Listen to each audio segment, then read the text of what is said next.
Well, hello, everybody. Welcome once again to Orange Weekly, presented by Krause Health. My name is Brent Axe. We are live here on a couple different places today. We're on the Syracuse Orange basketball Facebook page, and we got a lot of basketball issues to discuss. Syracuse has lost to Notre Dame last night, a very busy stretch for the Orange right now. A little team called Duke coming to the Carrier Dome on Saturday. We will certainly discuss that. We're also live today on our CNY lacrosse page. Give that a like if you haven't already. A lot of lacrosse things certainly happening out there. The Syracuse men's lacrosse team gets, I like the fact that Virginia is on the schedule twice now. First matchup with Virginia, always a classic when Syracuse and Virginia get together. Is this going to be one of those throw out the records, back and forth, one goal type of games, or is Syracuse not quite ready to compete with the top teams, as we saw maybe against Maryland this past weekend? The lacrosse celebration at the Dome, some final thoughts on that, and the Syracuse women's lacrosse team with a big win over Stony Brook, and they go to Notre Dame this weekend. So we'll focus on those things. Any football thoughts you want to add, go ahead. Not too much going on the football front right now, though spring practice is going to get underway pretty soon with the spring game set for April 1st. Your comments and questions, welcome throughout. We'll highlight them on the screen as they come in here. So appreciate you being here. We like to do this live every Thursday on these channels, but if you do miss Orange Weekly live, as if you miss our Syracuse basketball postgame shows live, they archive on YouTube. Or live on Syracuse Orange Sports on YouTube right now as well. We'll put it out on social media, automatically archives. The video does on our Facebook pages. So great if you're here live. Love to get the interaction and the questions and the comments from you. But if you do miss the show live, you can always catch the replay. Let's start with last night. Syracuse loses to Notre Dame 79-69. It was a game that Syracuse stayed in for the most part, even with it being just the two-man band. And it's always interesting when it's Jimmy and Buddy Boeheim that are the two-man band. Jimmy Boeheim has just been on an absolute tear as of late. He has a career-high 27 points in a Syracuse uniform. He had 31 in the game for Cornell back in the day. Buddy with 20. So Buddy and Jimmy account for 47 of Syracuse's 69 points last night. Joe Girard wasn't shooting well. Cole Swider had 11 points. The combo of Frank Anselm and Barama Sidibe not giving Syracuse much on the offensive end. Symir Torrance came in, scored 5 points. So both Syracuse and Notre Dame teams with short benches. Just the Irish had it going big time last night. Paul Atkinson Jr. in the paint in particular. It's a big issue for Syracuse right now. Even in a win over Georgia Tech Monday night, the Yellow Jackets got in the paint, had two guys in double figures, and that Syracuse interior defense has been limited as it is. But last night, I think, was really, and I talked about this on my radio show yesterday, that I felt like this would be the game where Jesse Edwards' absence would be felt the most. And unfortunately, I was proven right on that. Frank Anselm has a hard time getting going in games. He did end up with 8 rebounds on the day, didn't score. And it was interesting to hear Jim Boeheim after the game talk about how he's having a hard time getting Frank to do the simple concept of jumping. He said he's reaching too much for rebounds at this point, reaching too much on offense at this point. And if Frank would leave his feet more and be more active in that way, that's the next step in his development. And it just shows you, what the drop-off is. And that's no insult to Frank. Barama's doing absolutely everything he can on a limited knee. He can only really give this team 15 or 20 minutes at this point. Love the hustle we're seeing from Barama. He's making some big plays out there. He didn't have quite the production last night that he did, say, Monday in Syracuse's win over Georgia Tech. But it's a drop-off. And, you can get away with it against Boston College, particularly when your shooters are on board, against Georgia Tech, right? Last night, it caught up to Syracuse. Not having Jesse Edwards is just a big, big issue for this team right now. And you can't dwell on it. He's injured. He's out. There's nothing you can do. You do the best you can with the backups that you have. But when you're just that much off offensively, when you don't have Joe Girard involved offensively, Cole Swider here and there, he did have 3 3-pointers in that game, not at the rate he scored as of late, just 11 points last night. You take one guy out of the equation, and that's all it takes for Syracuse, right? Because had Girard been scoring, had Cole given Syracuse a little bit more, who knows? They might get in kind of a back and forth tit for tat in that game and maybe pull it out in South Bend. 13-0 run by the Irish in the second half. Syracuse crawls back in it. Jimmy Boeheim key in that sequence to get within 3. But in that sequence down the stretch, man, you know what I can't stop thinking about from last night's game? We discussed it on postgame a little bit as well. That shot by Prentice Hub at the end of that game. I mean, just the Jimi Hendrix lyrics, "Excuse me while I kiss the sky," come to mind, right? That ball, I've never seen a three-pointer arc higher than that. And it went. And it was the only 3 that Prentice Hub made. He only had 6 points in that game. We mentioned Atkinson, who had 20 points and 17 rebounds, and Leszewski, who hit 5 3-pointers in that game for Notre Dame. He was a game-time decision in that game, too, with a stomach bug, ends up coming in, gets a lot of open threes because Syracuse was collapsing down on Atkinson so much it left Leszewski open because he can kind of roll them all over the place as a 6'10" role player for Notre Dame. So Syracuse falls to 15-13 on the season with the loss, 9-8 in ACC play. And Jeff jumps in with this question: does Syracuse have any chance at the NCAA tournament if they win the rest of their games and win a couple in the ACC tournament? I don't think so, Jeff, and I'll tell you why. Now, let's look at that. You beat Duke. That's a huge win. That's a quad 1 win. You beat North Carolina. That's, Carolina's losing a little steam. They're on the bubble themselves, but that at this point would be a quad 1 win. Miami is on the border of that. And then a couple in the ACC tournament. It depends what the couple in the ACC tournament are. Right now, Syracuse is in the 8-9 game. So, you're playing like a Florida State, for example, right now in that case. And then who do you beat in the next round? The answer is no, because I think Syracuse has to win the ACC tournament. And Notre Dame is an example of that, Jeff, because let's look at Notre Dame. They're the second place team in the ACC, and they're going to be on the 8-9 line in the NCAA tournament as it is. That's a team that's got 6 quad 1 wins and has a much better resume than Syracuse. Like the NCAA tournament picture for the ACC right now, you got Duke, of course, you got Notre Dame, Wake Forest, and Miami and North Carolina fighting for the last 2 spots. Virginia almost pulled off what would have been a massive win for them had they beaten Duke last night. That would have, frankly, I think, got them off the bubble at this point and put them into the tournament. Syracuse just doesn't have the resume. They don't have any quad 1 wins. They have 2 losses that really pop in the bad category, one being Georgetown, who hasn't won a Big East game this year. That's how bad they are. What a shame, by the way. Georgetown's that bad, right? It's 112, and Georgetown, you know the rest, guys.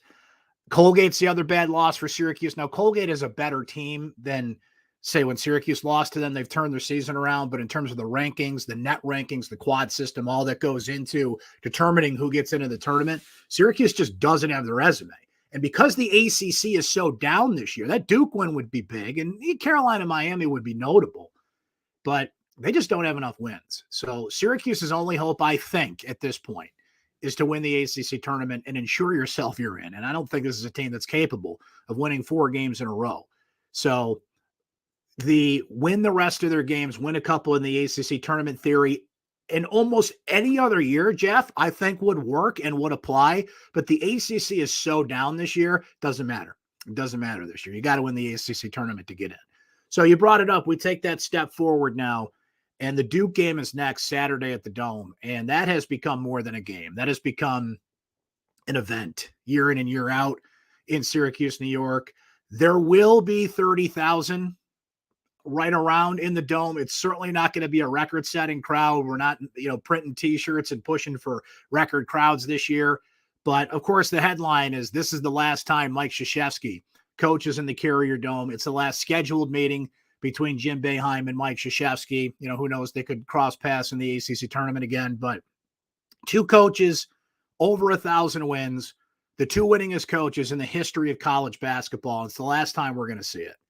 And it's been amazing to see what this has become in a short period of time. Syracuse goes into the ACC starting in the 2013-14 season.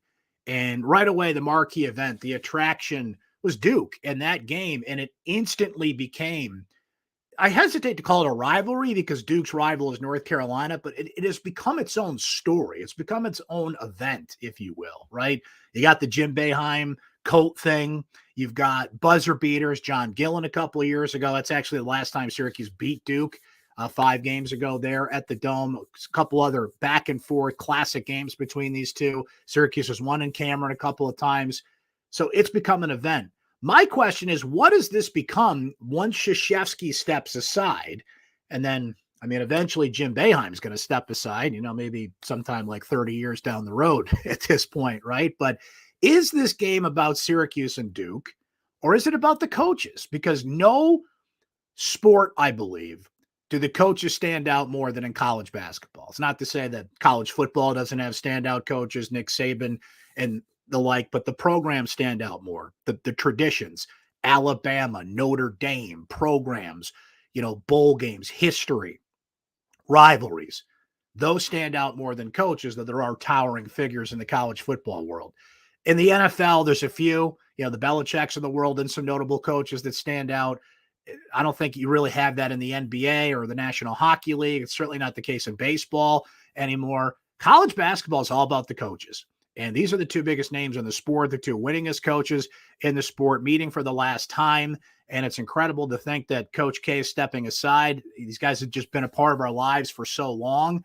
And what's going to happen when these 2 are no longer on that sideline? I mean, it's going to happen. That's just the cycle of life, right? But so if you're going Saturday, if you're watching Saturday, just really appreciate what we're watching, folks, because I don't think we're going to see anything like this again with 2 coaches in our lifetimes with this many wins and the accomplishments, 2 Hall of Famers going at it. The sport's different. People just don't coach as long. The patience is down, and you just don't get these, people that are their programs. Now, Krzyzewski also coached at West Point, of course, but, is Duke basketball and has made Duke basketball what it is. And it's obvious to say the same about Jim Boeheim and Syracuse. So that will be incredible to watch for the last time. This has become like the social event of the season in Syracuse, New York, right? Like you got to go to the Duke game. Tickets are very expensive. And when they went on sale a few months ago, I looked at it and had a little sticker shock myself, but people plan for it. They save for it. They want to be there just to be a part of it. It's almost like, it's almost like the annual reunion every year. If there's certain people you don't see, maybe you see them at the Duke game. We have not heard as of this broadcast who Adam Weissman's going to have courtside. Tough to beat Jimmy Fallon and Tom Brady a couple of years back. That was not the Duke game. That was the final game of the season against North Carolina. But do you save the biggest name for the Duke game, right? There's been some big names this year already. Giannis and his brother, and some other big names. Pete Davidson, that Weitzman brought to the Carrier Dome. So who's he saving for the Duke game, if anybody big there? Oh, yeah, and then there's a basketball game. Now, earlier this year, Duke, really one of the few games, to Syracuse's credit, one of the few games that Syracuse just was not in whatsoever. Say all you want about this Syracuse team, and they're kind of towing that 500 line. They're in every game they play, and they're going to fight their ass off in every game they play. Duke was the one game they had no shot. They just were not in that game at all. Duke manhandled them, and Duke is a lot better team now than they were then. We'll jump back and kind of look at some things from that game. And I mentioned that Duke had a really hard time with Virginia last night, but ended up pulling off the win. Kihei Clark tried to win that game on his own last night for Virginia, and Duke and Virginia have had some classic battles in recent times and in recent years as well. So let's go back to January 22nd. That's when Syracuse last met Duke. It was a 79-59 win at Cameron Indoor that night. Jimmy Boeheim had 12 points in that game. Jesse Edwards had 12 points and 9 rebounds in that game. Swider had 11, and that was it. Those were your 3 guys in double figures. So as much as we talked about a few minutes ago, missing Jesse Edwards last night, this is obviously a game they're going to miss Jesse Edwards, because let's look at Duke that last time. Wendell Moore Jr., 15 points. Paulo Banchero, 15 points, 13 rebounds. A.J. Griffin, Alan Griffin's younger brother, 15 points, 6 rebounds. Mark Williams, 15 points, 7 rebounds. Kind of freaky that the top 4 scorers for Duke all scored 15 points. That's how it worked out. Joey Baker stepped in with 11 points in that game. It's just, look, Duke's Duke. There's a lot of obvious things when you talk about this team. It's just a really hard matchup for Syracuse at this point. to keep up with as Rob jumps in that the defense isn't great, but we've seen improvement. So if that continues and you get good minutes from Symir and what you can from Frank and Barama, 15 to 20 points each from our big four, gives us a chance in every game. As you said, make the big four the big two, and we're going to see what we did last night. Yeah, that's the thing. Syracuse, you know the script, but they got to follow it. If there's one guy off, a good team's going to take advantage of it. If there's one guy off against Georgia Tech, one guy off against BC or kind of a mid-level team, you can get away with it. Notre Dame, Duke, Carolina, Miami, the games left on your schedule, you're not going to get away with that, right? So Duke is, look, you just got to be all four of your big four on, as you noted there, Rob. You got to make some defensive plays. You have to use the intangibles to your advantage. The crowd. The crowd's going to be great. It's going to be into it. It's going to be big. It's the energy. And these guys admit they feed off this crowd. The students are going to be bonkers for this one. You know, Jim Boeheim likes to say, you know, fans don't make baskets, right? But intangibles matter in college basketball, and Syracuse has to ride that wave. They did a much better job getting some guys going in the first half last night that they need to. Jimmy, as we mentioned, 15 points, second straight game in the first half. He has nearly had 3 straight double-doubles. You got to have Buddy Boeheim on his game. And I closed out the box score, so let me just go back to that for a moment. Buddy in the first matchup, I mean, Duke did a terrific job on him from what I remember in that game. He had 7 points, 4 rebounds, but 2 of 15, 1 of 10 from three-point range. That's obviously not going to fly in this game. And I see it here in the comments. Bill makes a good point that Duke plays pressure on the guards, and we all know that shuts down Buddy and Joe. I expect more of the same, unfortunately. Dale puts it about as plainly as you can. If everyone shoots the lights out, then you got a shot, and that's your only shot. But Notre Dame, the other big suspicion I had going into that game last night, I felt like this would be the game where it would hurt not having Jesse Edwards, and I felt that Joe Girard was going to struggle against Notre Dame. What do you think Duke's going to do? They're going to come at him with everything they have. Mike Krzyzewski recruited Joe Girard. He's played Joe Girard enough that he knows that's kind of the head of the snake. He cut off the head, the body will wither. And if he's struggling now, Symir Torrance, as a couple of you guys noted there, has been giving Syracuse some good minutes, some productive minutes, but it can only be so much. Like, you can't have Symir running the show for 30 minutes because you need an offensive threat to beat Duke. You need Joe Girard on his offensive game to be in that game. We saw it last night. That was actually Joe's worst offensive performance of the season. He had 7 straight games prior to that where he scored at least in double figures. And I believe in 6 straight games prior to last night, he had hit at least 3 3-pointers. So with Joe, and I say this a lot, but it bears repeating, Joe Girard is either running the offense, he is the offense, or it's both. You know what last night was? D, none of the above. He did have 4 assists, but obviously Symir had to come in for him, wasn't running the offense to the level he needs to. Had his worst offensive night of the year, 1 of 7, 0 for 4 from three-point range, only had 2 points. And couldn't balance it out, couldn't make the decision.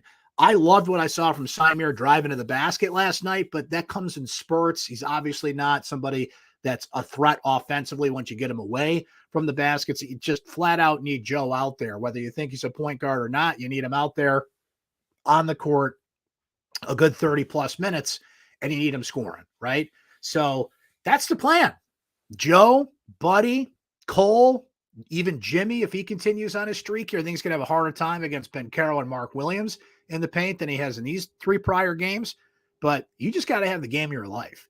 And look, guys, Syracuse needs a signature moment. If you look at it, what's the signature moment from this season?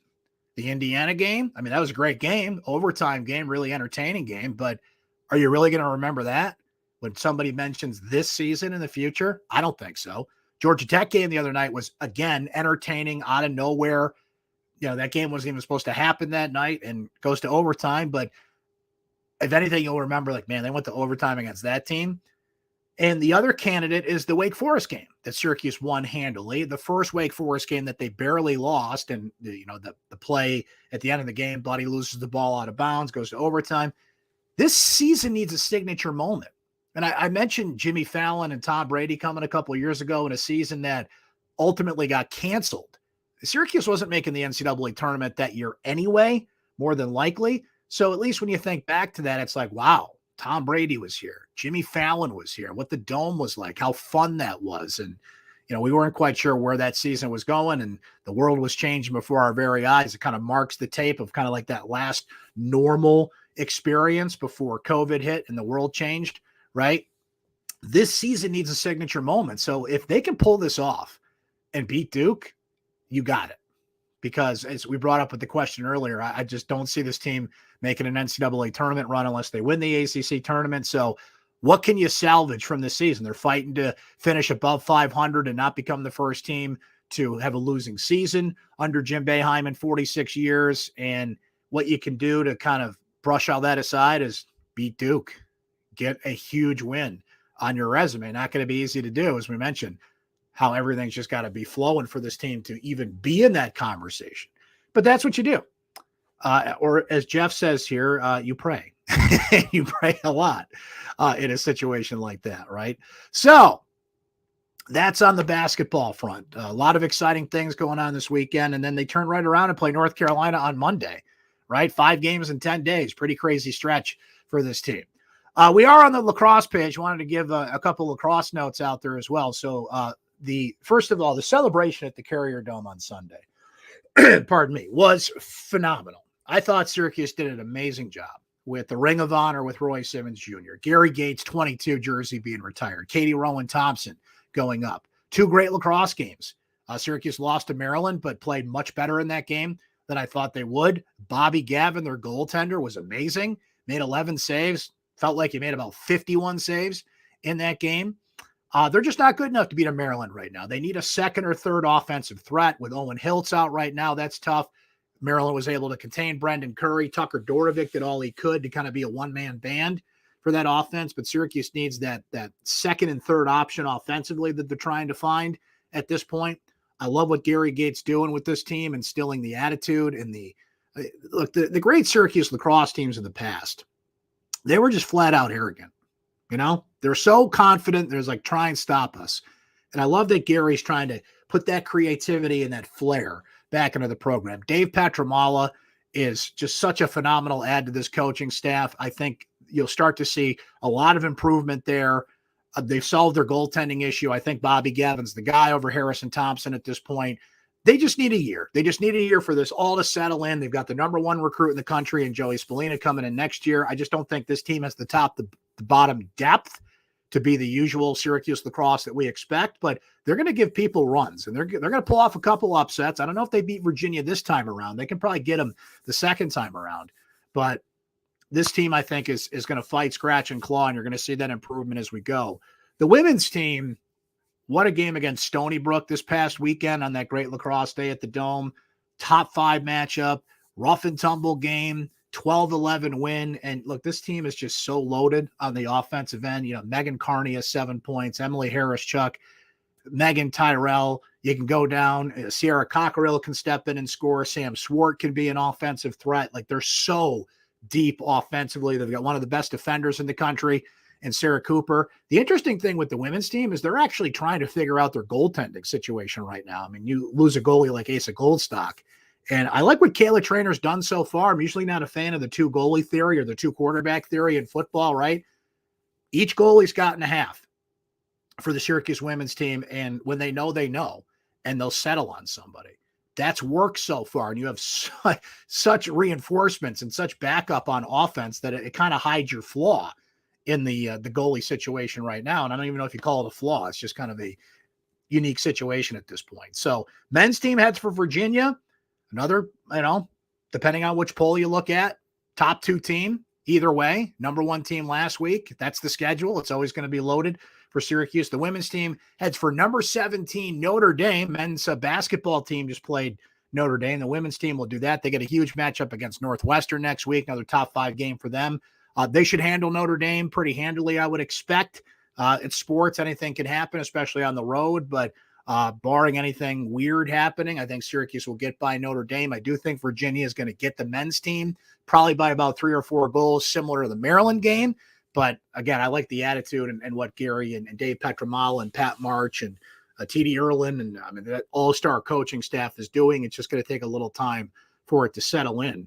People brought up a pretty interesting question about Sunday, and I've got a column coming out Friday that will address this a little bit more. Gary Gait got his jersey retired, and it felt like Paul Gait should have been right there with him, right?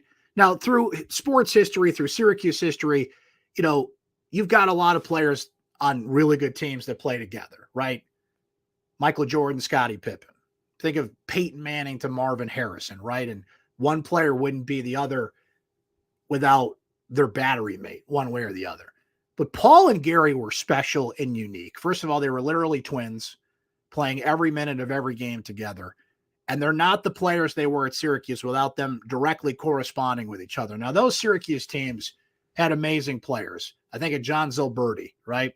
Man, God rest his soul. We lost Z recently, and that was a tough one to take in the Syracuse lacrosse community. But he was on some of those teams. Tommy Marichek back in the day, right, whose jersey will go up at some point. Matt Palem, one of the best goaltenders of all time. I mean, those 88 to 90 teams, 3 straight NCAA championship teams, loaded with talent. But Paul and Gary's story is so unique, and they fed each other, and they almost became one player. They almost became one guy. As if you said Gary and Paul Gait, and they were one person, right? So I just felt like it would have been an added bonus, a cool story, appropriate, that Gary and Paul go up together, because at Syracuse in their time together, they were like this, right? And Paul on himself is a Hall of Fame lacrosse player. He's one of the greatest in the history of not only Syracuse, but the game. Maybe didn't accomplish as much as Gary did. Gary's the true innovator and the standout and the GOAT and the Jordan of lacrosse. But it felt like, if you're talking about what they did in a Syracuse uniform, all things considered, there's a committee that decides these things, and there's a process that goes into it. And look, Paul Gait's going in at some point. Like, that's a lock. But if we're having a huge day of celebration and you're kicking it off in style, Gait, Roy Simmons Jr. into the Ring of Honor, Katie Rowan Thompson on the women's side, you could have printed one more banner and one more jersey to hold up, and the Gait brothers up there together as they were succeeding together in the history of Syracuse lacrosse. So, minor thing, Paul will be up there soon. Just something I thought about. He was literally on the field with his brother watching his banner go up. Just could have been just what would have made an amazing day, a great day, perfect on Sunday. But Paul will go up soon enough, and I love that they're doing it. They're recognizing lacrosse. Long overdue, frankly.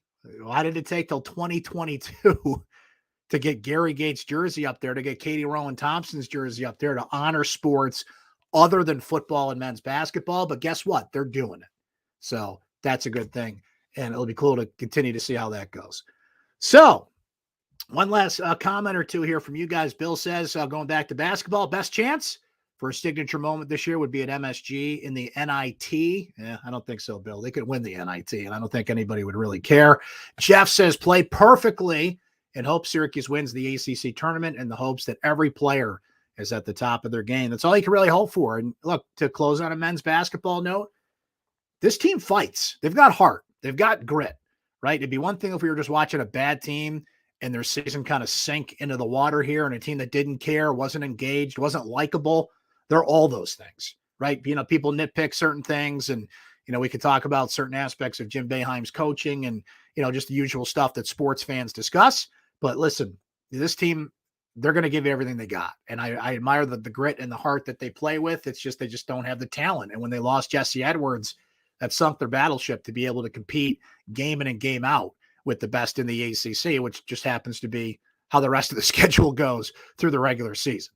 So Orange, Duke, 6 o'clock tip time at the Dome on Saturday. We will be with you here on many of these same channels, particularly the Syracuse Orange Basketball Facebook page and Syracuse Orange Sports on YouTube, with our post-game show about 8 o'clock Saturday night. So we're looking forward to chatting with you after that one and seeing how things go for the Orange. It was mentioned the lacrosse teams, busy weekend for them. So we're in that crossover stage in those sports. Spring football will be kicking in soon, so we'll have some news and notes on that as we go down the line as well. So it's going to do it for today's edition of Orange Weekly, presented by Krause Health.